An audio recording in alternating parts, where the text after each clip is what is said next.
Durand cup 2026-এর 135তম season শুরু হয়ে গেছে এবং সেই প্রথম ম্যাচ শেষে পয়েন্টস টেবিল আপনাদের কাছে নিয়ে হাজির হয়েছি। তার আগে এক নজর ইন্ট্রোটা দেখে না যায়।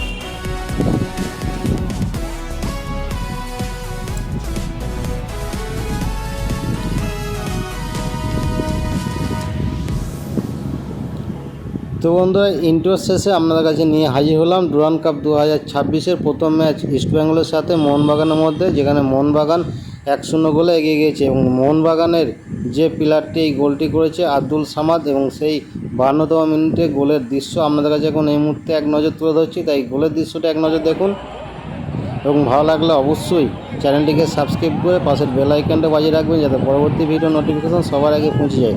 দেখুন কীভাবে বলটাকে কাটিয়ে নিয়ে গিয়ে পাস দিল এবং গোল বক্সে থেকে গোলটি করলো। আর একবার দেখে নিন গোলটি কীভাবে করলো। এবং এই গোল শেষে এখন পয়েন্টস টেবিল আপনার কাছে তুলে ধরছি। যেহেতু গ্রুপের একটি ম্যাচ হয়েছে, প্রথম ম্যাচ শেষে মোহনবাগান একটি ম্যাচ খেলেছে, একটি ম্যাচ জিতে 3 পয়েন্ট পেয়েছে এবং ইস্টবেঙ্গল একটি ম্যাচ খেলেছে, ম্যাচটি হেরে 0 পয়েন্ট পেয়েছে। এখন কোনো ম্যাচ হয়নি। তো এইটুকুই আপডেট। তাই ভিডিওটা ভালো লাগলে অবশ্যই একটা লাইক, শেয়ার, সাবস্ক্রাইব করে পাশে থাকবেন, দেখতে থাকবেন ফুটবলের সমস্ত ম্যাচের আপডেট ডুরান্ড কাপ 2026।